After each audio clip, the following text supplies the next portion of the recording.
Hello friends, स्वागत है आप सभी का आपका अपना यूट्यूब चैनल जीटीएम स्टडी में। दोस्तों, आज के इस वीडियो में 12th क्लास फिजिक्स का most important objective question series का आज मेरा यह 5वां वीडियो है। 4 वीडियो इससे पहले ऑलरेडी अपलोड कर चुके हैं। अगर आप वो नहीं देखे तो जल्दी से उसे देख लीजिए, क्योंकि दोस्तों उसमें जो है काफ़ी ही मोस्ट इंपॉर्टेंट ऑब्जेक्टिव क्वेश्चन आपको कराया जा रहा है। और दोस्तों आपको वादा दिलाता हूँ कि इससे बाहर एक भी प्रश्न नहीं रहेगा, ठीक है। तो प्लीज़ आप वो सभी वीडियो को जरूर देखेगा। तो दोस्तों आज मेरा 5वां वीडियो है, जिसमें कि हम 25 इंपॉर्टेंट ऑब्जेक्टिव प्रश्न को डिस्कस करेंगे और काफ़ी शानदार तरह से करेंगे। और दोस्तों आपको काफ़ी अच्छा से समझाएंगे ताकि आप सभी प्रश्न को आप अच्छी तरह से याद कर सकें, ठीक है। तो चलिए बिना लेट किए हुए जल्दी से इस वीडियो को शुरू करते हैं। जल्दी से इस वीडियो को लाइक कर दीजिए, अपने दोस्तों में शेयर कर दीजिए। और आप हमारे चैनल पर नए हैं तो प्लीज़ चैनल को सब्सक्राइब करके बेल आइकन भी प्रेस कर लीजिएगा, ताकि नई वीडियो का नोटिफिकेशन आप लोगों को मिलता रहे, ठीक है। पहला प्रश्न में कह रहे हैं कि लेंस की क्षमता का एसआई मात्रक होता है। पहला ऑप्शन है डायोप्टर, दूसरा है प्रति मीटर और तीसरा है उपर्युक्त दोनों और चौथा में इनमें से कोई नहीं। तो दोस्तों लेंस का क्षमता का जो एसआई मात्रक होता है वह क्या होता है? तो देखिए लेंस का क्षमता का एसआई मात्रक देखिए P इक्वल टू फार्मूला क्या होता है 1/f, ठीक है। और F जो होता है दोस्तों यह मीटर में होता है, यानी ठीक है, यानी कि ये 1/m, ठीक है। यानी कि यह क्या हो गया? प्रति मीटर। इसको क्या लिख सकते हैं? m के पावर -1 यह यानी कि प्रति मीटर हो गया।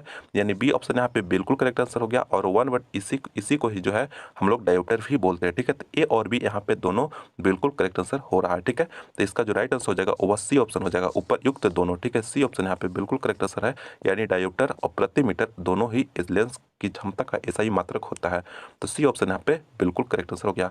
प्रति मीटर को ही डायोप्टर बोला जाता है, ठीक है। तो यहाँ पे दोनों ऑप्शन में दे रहा है प्रति मीटर और डायोप्टर, इसलिए इसका जो राइट आंसर हो जाएगा उपर्युक्त दोनों। तो सी ऑप्शन यहाँ पे बिल्कुल करेक्ट आंसर हो गया। यह लेंस का क्षमता का फॉर्मूला होता है दोस्तों, आप इसे याद रखिएगा। इससे जो है एक न्यूमेरिकल पूछा जाता है, काफी महत्वपूर्ण। तो इससे इसी से बनेगा, ठीक है। P equal to 1/f। F जो होता है, एफ जो है फोकल लेंथ है और यह पावर ऑफ लेंस है, ठीक है। तो ये फोकल लेंथ जो होता है मीटर में रहना चाहिए, ठीक है। तो यह फार्मूला को आप जरूर से जरूर याद रखिएगा। चलते हैं दूसरा क्वेश्चन नंबर पे। अगला क्वेश्चन दूसरा नंबर में करें कि निम्नलिखित में से किसका अपवर्तनांक सबसे अधिक होता है, यानी रिफ्रैक्टिव इंडेक्स जो होगा वह सबसे मैक्सिमम किस में होगा, ठीक है। तो देखिए पहला ऑप्शन है शीशा, दूसरा है जल, तीसरा है हवा और चौथा है हीरा, ठीक है। तो देखिए सभी का हम आपको लिख दे रहा है रिफ्रैक्टिव इंडेक्स यानी अपवर्तनांक। आप देखिए पहले शीशा यानी ग्लास का जो होता है कितना होता है 1.5 होता है, ठीक है। और जल का कितना होता है, वाटर का 1.33 होता है। और हवा का होता है 1 और हीरा का कितना होता है 2.34। तो देखिए सबसे मैक्सिमम इसमें यानी सबसे अधिक कौन हो गया? तो हीरा हो गया, यानी 2.34 सबसे मैक्सिमम हो रहा है। तो इसलिए डी ऑप्शन यहाँ पे हीरा बिल्कुल करेक्ट आंसर हो गया, हीरा, ठीक है। यानी हीरा का जो अपवर्तनांक होता है दिए गए ऑप्शन में जो है सबसे अधिक है, ठीक है।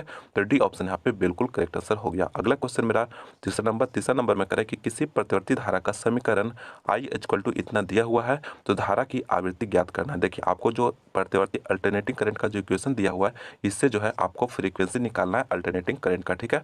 तो दोस्तों देखिए काफी ही महत्वपूर्ण प्रश्न है। यह न्यूमेरिकल आपके बोर्ड एग्जाम में बार बार पूछा जाता है, ठीक है। तो देखिए काफी शानदार तरह से बता रहे हैं आपको। देखिए आपको फॉर्मूला एक याद रखना है, ओमेगा इक्वल टू 2πf, ठीक है। 2πf यहाँ पे f मेरा जो है फ्रीक्वेंसी है, ठीक है। और ओमेगा का वैल्यू जो होता है दोस्तों वह साइन पाई होता है, यानी साइन के बगल में जो वैल्यू है यह ओमेगा का वैल्यू होता है, ठीक है। तो यहाँ पे वैल्यू आप धरिए, तो साइन ओमेगा का वैल्यू कितना हो गया? 100 पाई हो गया, ठीक है। 100 पाई हो गया। तो और यह 2πf हो गया। f मेरा फ्रीक्वेंसी निकालना है। तो देखिए इसी को अगर f बराबर आप लिखिएगा, f बराबर कितना हो जाएगा 100 पाई बटा के 2π, ठीक है। तो पाई से पाई कट गया और इसको कितना मतलब कटेगा 50 मतलब ये कट गया, ठीक है। 50 मतलब यानी कि यह मेरा 50 आ गया। तो 50 कितना दिया हुआ है 50 साइकिल पर सेकंड, यानी CPC का जो फुल फॉर्म होता है साइकिल पर सेकंड होता है। तो मेरा 50 यहाँ पे कौन सा ऑप्शन में है? तो सी ऑप्शन में है। तो सी ऑप्शन यहाँ पे बिल्कुल करेक्ट आंसर हो गया, साइकिल पर सेकंड, ठीक है। यह फ्रीक्वेंसी जो है हर्ट्ज में भी दिया रह सकता है, ठीक है। तो दोनों यहाँ पे हर्ट्ज भी हो सकता है, 50 हर्ट्ज भी हो सकता है, ठीक है। तो सी ऑप्शन यहाँ पे बिल्कुल करेक्ट आंसर होगा। कुछ नहीं दोस्तों, आप इस फार्मूला को आप याद रखिएगा, ओमेगा इक्वल टू 2πf। और ओमेगा का जो वैल्यू होता है साइन का बगल का जो होता है 100 पाई, यह इसका वैल्यू हो गया। और एफ हमें निकालना ही है, इस फार्मूला पे धर दिए, मेरा 50 आ गया आंसर, ठीक है। तो चलते हैं नेक्स्ट क्वेश्चन चौथा नंबर पे। चौथा नंबर में कह रहा है कि निर्वात या हवा में विद्युत चुंबकीय तरंगों की वेग होता है, यानी निर्वात और हवा में जो विद्युत इलेक्ट्रोमैग्नेटिक वेव्स जो होता है उसका वेग कितना होता है? तो उसका जो वेग होता है दोस्तों वो 3 × 10 के पावर 8 मीटर पर सेकेंड के बराबर होता है, यानी प्रकाश के चाल के बराबर होता है। तो कौन सा ऑप्शन में है? तो डी ऑप्शन में दे रहा है। तो डी ऑप्शन यहाँ पे बिल्कुल बिल्कुल करेक्ट आंसर होगा 3 इंटू 10 का पावर 8 मीटर पर सेकेंड। अगला क्वेश्चन मेरा पाँचवा नंबर में कह रहा है दोस्तों कि और गेट का बुलियन व्यंजक है। और गेट का जो बुलियन व्यंजक होता है वो क्या होता है? तो दोस्तों आपको पहले जो वीडियो करवाए हैं, अगर वो नहीं देखे तो आप जरूर देख लीजिएगा। उसमें आपको ट्रिक के माध्यम से बताया है कि एंड गेट का जो होता है निकालने का जो है बुलियन मैंने बुलियन व्यंजक होता है वो क्या होता है। तो देखिए डी से डॉट होता है, ठीक है, डी से डॉट होता है, यानी मेरा जो आउटपुट होगा वह ए डॉट बी होता है, ठीक है, यह मेरा एंड गेट का हो जाता है, ठीक है। लेकिन यहाँ पे आपको और गेट का पूछा है, तो और गेट का जो हो जाएगा वह Y equal to A plus B हो जाएगा, ठीक है, Y equal to A plus B हो जाएगा और गेट का। तो ए ऑप्शन यहाँ पे बिल्कुल करेक्ट आंसर हो गया, ठीक है, Y equal to A plus B. और A Y equal to A dot B जो है एंड गेट का है, ठीक है, तो आप इसे याद रखिएगा। और देखिए और गेट का जो सिंबल होता है वह किस तरह का होता है? और गेट का सिंबल इस तरह का होता है, तो आप इसे सिंबल भी याद रखिएगा, ठीक है। यहाँ पे ए और बी इनपुट दे रहा है, तो वाई जो हो जाएगा वो आउटपुट जो निकलेगा वो क्या निकलेगा? तो ए प्लस के बी, ठीक है। आप सिंबल याद रखिएगा और बुलियन व्यंजक जो होता है दोनों याद रखिएगा, आपके एग्जाम में यही पूछा जाता है, ठीक है। तो ए ऑप्शन यहाँ पे बिल्कुल करेक्ट आंसर हो गया। नेक्स्ट क्वेश्चन छठा नंबर में है, जितने समय में किसी रेडियो एक्टिव पदार्थ की राशि अपने प्रारंभिक परिणाम से आधी हो जाती है उसे कहते हैं। यानी जितने समय में रेडियो एक्टिव पदार्थ जो होता है वह अपने प्रारंभिक परिणाम से आधा हो जाता है उसे कहते हैं औसत आयु, अर्ध आयु, आवर्त आयु या अपक्षय आयु। तो उसे जो है अर्ध आयु कहते हैं, ठीक है, अर्ध आयु। तो बी ऑप्शन यहाँ पे बिल्कुल करेक्ट आंसर हो गया, अर्ध आयु। अगला क्वेश्चन सातवां नंबर करने से पहले दोस्तों प्लीज़ इस वीडियो को आप लाइक जरूर करिएगा, अपने दोस्तों में से ज़्यादा इस वीडियो को शेयर करिएगा और हमारे इस चैनल को सब्सक्राइब करने के लिए नहीं भूलिएगा, ठीक है। तो प्लीज़ हमारे चैनल को सब्सक्राइब जरूर से जरूर करिएगा।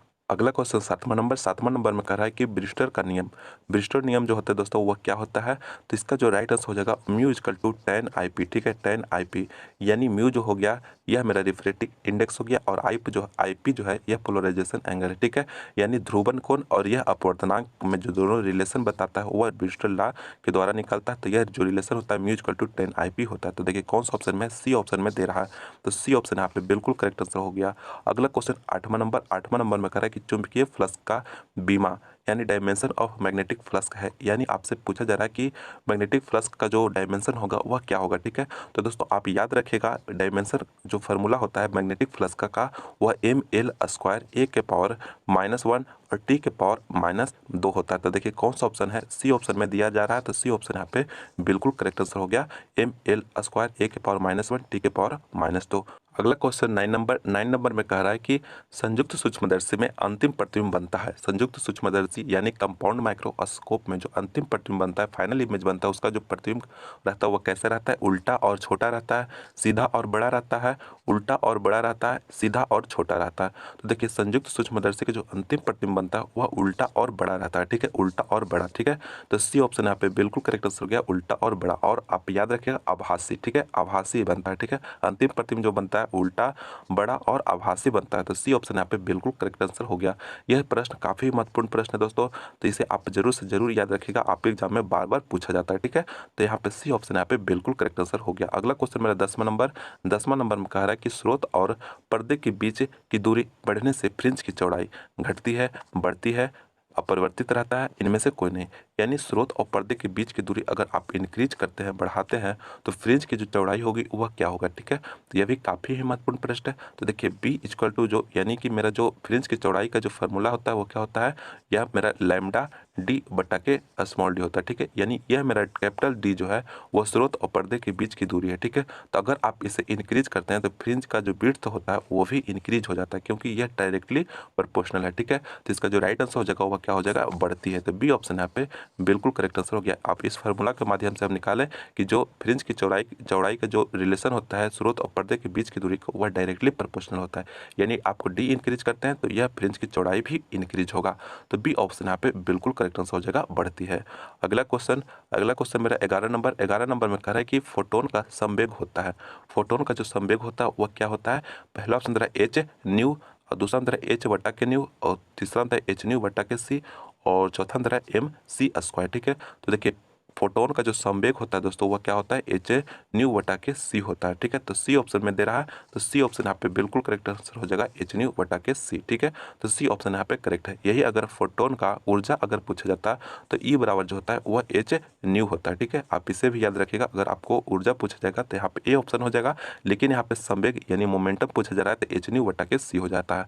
तो मेरा सी ऑप्शन यहाँ पे बिल्कुल करेक्ट आंसर हो गया। अगला क्वेश्चन 12 नंबर में कह रहा है कि किस रंग का तरंग दैर्ध्य सबसे अधिक होता है। किस रंग का तरंग दैर्ध्य जो होता है वो सबसे अधिक होता है, यानी किस कलर के लिए वेवलेंथ जो होता है सबसे मैक्सिमम होता है। लाल कलर के लिए, पीला के लिए, नीला के लिए, या इनमें से कोई नहीं। तो दोस्तों लाल कलर के लिए जो होता है, लाल रंग के लिए जो होता है तरंग दैर्ध्य सबसे अधिक होता है। तो ए ऑप्शन यहाँ पे लाल बिल्कुल करेक्ट आंसर हो गया। और दोस्तों यहाँ पे एक क्वेश्चन और पूछा जा सकता है कि किसका जो होता है जो डेविएशन जो होता है, किस कलर का डेविएशन जो होता है वह सबसे कम होता है, तो वह लाल कलर के लिए ही होता है। ठीक है, तो आप इसे याद रखिएगा। नेक्स्ट क्वेश्चन मेरा 13 नंबर में कह रहा है कि 1 इलेक्ट्रॉन वोल्ट बराबर होता है। 1 इलेक्ट्रॉन वोल्ट जो होता है बराबर होता है किसके बराबर होता है, काफ़ी ही महत्वपूर्ण प्रश्न है, आपके एग्जाम में बार बार पूछा जाता है। तो 1 इलेक्ट्रॉन वोल्ट जो बराबर होता है 1.6 इंटू 10⁻⁻19 जूल के बराबर होता है। ठीक है, 1.6 इंटू 10⁻⁻19 जूल के बराबर होता है। तो कौन सा ऑप्शन में है, डी ऑप्शन में दे रहा है, तो डी ऑप्शन यहाँ पे बिल्कुल करेक्ट हो जाएगा, 1.6 into 10⁻⁻19 joule. Next question 14 number में कह रहा है कि तरंगदैर्ध्य का मान बढ़ने से अपवर्तनांक का मान बढ़ता है, घटता है, अपरिवर्तित रहता है, या इनमें से कोई नहीं। तो देखिए लैम्डा को अगर आप इंक्रीज करिएगा तो यहाँ पे म्यू का जो वैल्यू हो जाता है वह डिक्रीज होता है। ठीक है, आप हमेशा याद रखिएगा, आप लैम्डा को इंक्रीज करिएगा तो म्यू का जो मान होगा, अपवर्तनांक का जो मान होगा वह डिक्रीज करता है। तो मेरा बी ऑप्शन यहाँ पे घटता है बिल्कुल करेक्ट आंसर हो जाएगा। ठीक है, क्योंकि दोस्तों यह दोनों में जो है इन्वर्सली प्रोपोर्शनल होता है, तो बी ऑप्शन यहाँ पे बिल्कुल करेक्ट आंसर है।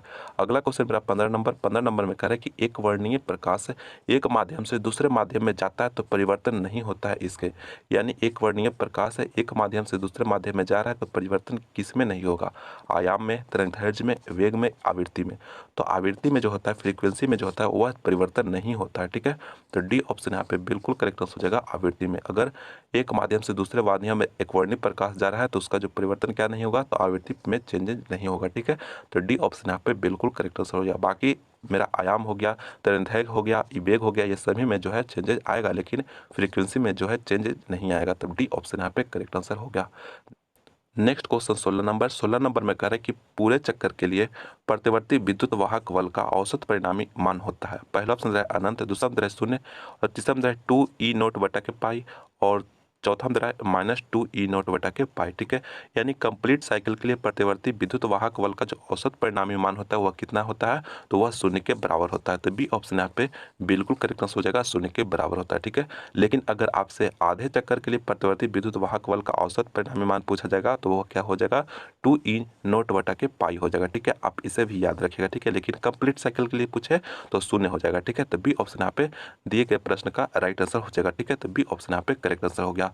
अगला क्वेश्चन में 17 नंबर में कह रहा है कि निम्न में किस में भंवर धाराएं यानी ईडी करंट का प्रयोग किया जाता है, यानी ईडी करंट का जो प्रयोग किया जाता है, उपयोग किया जाता है, वो कहाँ किया जाता है, तो रेल गाड़ियों के चुंबकीय ब्रेक में, प्रेरणा भट्ठी में, विद्युत शक्ति मीटर में, इनमें से सभी। ठीक है, यानी ईडी करंट का जो प्रयोग किया जाता है वह किस में किया जाता है, तो इनमें सभी में किया जाता है, यानी रेलगाड़ियों के चुंबकीय ब्रेक में, प्रेरणा भट्ठी में और विद्युत शक्ति मीटर में, यह सभी में जो है प्रयोग किया जाता है। तो डी ऑप्शन यहाँ पे बिल्कुल करेक्ट हो गया, इनमें से सभी। अगला क्वेश्चन मेरा 18 नंबर में कह रहा है कि यदि दो कला संबंध स्रोतों के बीच की दूरी डी स्मॉल डी हो, तो प्रकाश का तरंगदैर्ध्य लैम्डा हो, और स्रोत से पर्दे के बीच की दूरी डी हो, तो फ्रिंज की चौड़ाई। तो देखिए यहाँ पे फ्रिंज की चौड़ाई का फॉर्मूला पूछा जा रहा है। तो दोस्तों पहले भी आपको बताया फ्रिंज की चौड़ाई का जो फॉर्मूला होता है वो लैम्डा डी बटा के डी होता है। ठीक है, तो देखिए कौन सा ऑप्शन में है, ए ऑप्शन में दे रहा है, तो ए ऑप्शन यहाँ पे बिल्कुल करेक्ट आंसर हो जाएगा, बी बराबर हो जाएगा वह लैम्डा डी बटा के डी हो जाएगा। ठीक है, यानी मेरा ये ऑप्शन यहाँ पे बिल्कुल करेक्ट आंसर हो जाएगा। ठीक है, यानी कि लैम्डा डी बटा के डी, यह डी जो है क्या है, तो दो कला स्रोतों बीच की जो स्रोतों के बीच की दूरी है वो स्मॉल डी है, और कैपिटल डी है जो स्रोत और पर्दे के बीच की दूरी है। ठीक है, तो यही पीछे प्रश्न में पूछा गया था कि अगर आप स्रोत और पर्दे के बीच की दूरी अगर बढ़ाते हैं तो फ्रिंज की चौड़ाई क्या होगा, तो यह भी बढ़ेगा, क्योंकि देख रहे हैं डायरेक्टली प्रोपोर्शनल है, तो इसलिए ए ऑप्शन यहाँ पे बिल्कुल करेक्ट आंसर हो गया। नेक्स्ट क्वेश्चन 19 में कह रहा है कि किसी अवरोध की कोर से प्रकाश का मुड़ना कहलाता है? पहला ऑप्शन है विक्षेपण, दूसरा ऑप्शन है विवर्तन, तीसरा ऑप्शन है अपवर्तन और चौथा ऑप्शन है व्यतिकरण। तो किसी अवरोध की कोर से जो प्रकाश का मुड़ना जो होता है वह क्या कहलाता है? तो विवर्तन कहलाता है। ठीक है, तो बी ऑप्शन यहाँ पे विवर्तन बिल्कुल करेक्ट हो जाएगा, विवर्तन। ठीक है, तो बी ऑप्शन यहाँ पे करेक्ट है। दोस्तों अगर आप मेरा फिजिक्स का चैप्टर वाइज वीडियो नहीं देखे हैं तो आप जरूर देखिए दोस्तों, क्योंकि उसमें चैप्टर वाइज आपको हम काफ़ी ही महत्वपूर्ण और सिलेक्टेड क्वेश्चन आपको प्रोवाइड करा रहे हैं, ताकि जो है आपका फिजिक्स का आपको पूरी तरह से आप तैयारी कर सके महत्वपूर्ण प्रश्नों का। ठीक है, तो आप उसे जरूर देखिएगा, क्योंकि दोस्तों उसमें जो है आपका गेस किया हुआ प्रश्न आपको बताया गया है, तो जल्दी से आप उसे देख लीजिएगा, ताकि आपका जो है फिजिक्स का अच्छी तैयारी हो सके। और उसका लिंक डिस्क्रिप्शन में दिया हुआ है, अन्यथा आप हमारे प्लेलिस्ट में भी जाकर आप जरूर देखिएगा। ठीक है, नेक्स्ट क्वेश्चन 20वां नंबर में करें, किसी परिपथ का वह गुण जो विद्युत ऊर्जा को ऊष्मा में बदल देता है कहा जाता है? धारा, विभवांतर, प्रतिरोध या शक्ति? ठीक है, तो परिपथ का वह गुण जो विद्युत ऊर्जा को ऊष्मा ऊर्जा में बदल देता है उसे प्रतिरोध कहते हैं। ठीक है, प्रतिरोध। तो सी ऑप्शन यहाँ पे बिल्कुल करेक्ट हो जाएगा, प्रतिरोध।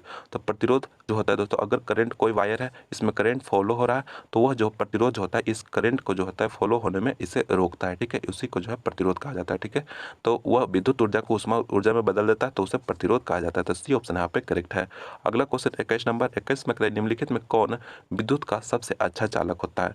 लोहा, नाइक्रोम, चांदी या रबर? तो देखिए आपको जो है विद्युत का सबसे अच्छा चालक पूछा जा रहा है। ठीक है, तो विद्युत का जो सबसे अच्छा चालक होता है वह चांदी होता है। ठीक है, सिल्वर होता है। तो सी ऑप्शन यहाँ पे बिल्कुल करेक्ट हो गया, चांदी। अगला क्वेश्चन मेरा 22 में कह रहा है कि वोल्ट मीटर का प्रतिरोध होता है। वोल्ट मीटर का प्रतिरोध जो होता है वह क्या होता है? शून्य होता है, बहुत कम होता है, बहुत अधिक होता है, अनंत होता है। तो वोल्ट मीटर का जो प्रतिरोध होता है बहुत ही अधिक होता है। ठीक है, तो सी ऑप्शन यहाँ पे बिल्कुल करेक्ट हो जाएगा, बहुत अधिक। यही अगर आपसे एमीटर पूछा जाता, एमीटर का प्रतिरोध होता है तो वह जो होता है कम होता है, बहुत कम होता है। ठीक है, तो सी ऑप्शन यहाँ पे बिल्कुल करेक्ट हो गया। वोल्ट मीटर का काम क्या है? तो वोल्ट मीटर का जो है विभवांतर मेजर करता है। ठीक है, यह जो है श्रेणी क्रम यह जो होता है परिपथ में किस तरह से जोड़ा जाता है? तो समांतर क्रम में जोड़ा जाता है। ठीक है, आप यह सभी याद रखिएगा, आपके एग्जाम में किसी भी तरह से प्रश्न पूछ सकता है। ठीक है, तो यहाँ पे जो पूछा जा रहा है कि प्रतिरोध होता है तो बहुत अधिक होता है, तो सी ऑप्शन यहाँ पे करेक्ट है।